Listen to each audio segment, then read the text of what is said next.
Every morning at exactly 7:15, Emma sat by the window of the small cafe on Harbor Street. She ordered the same thing every day, black coffee, no sugar, and opened the same book.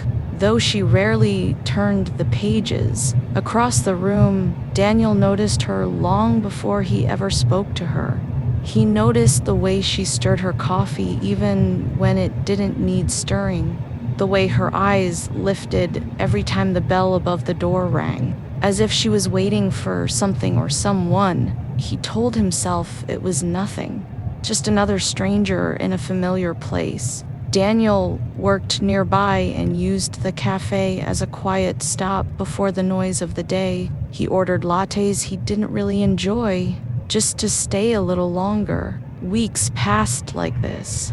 Two strangers sharing the same space, the same hours, the same silence. One rainy morning, the cafe was unusually empty. Emma's book slipped from her hands and fell to the floor near Daniel's feet. He picked it up and hesitated before handing it back. "Do you like it?" he asked. She smiled, surprised. "I've read the same page for 3 weeks." Daniel laughed softly.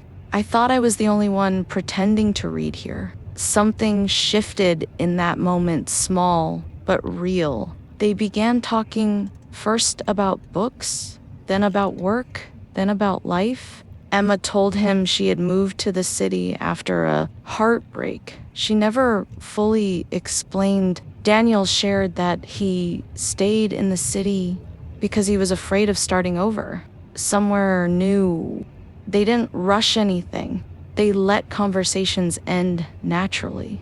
They let silence sit comfortably between words. Soon, Daniel started arriving early. Emma started adding sugar to her coffee.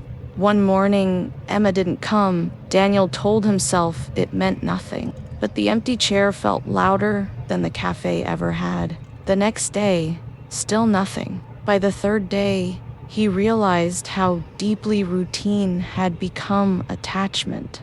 On the fourth day, she returned. "I almost didn't come back," she admitted, her voice quiet. "I was scared." "Of what?" Daniel asked. "Of how easy this feels." Daniel nodded. "Me too."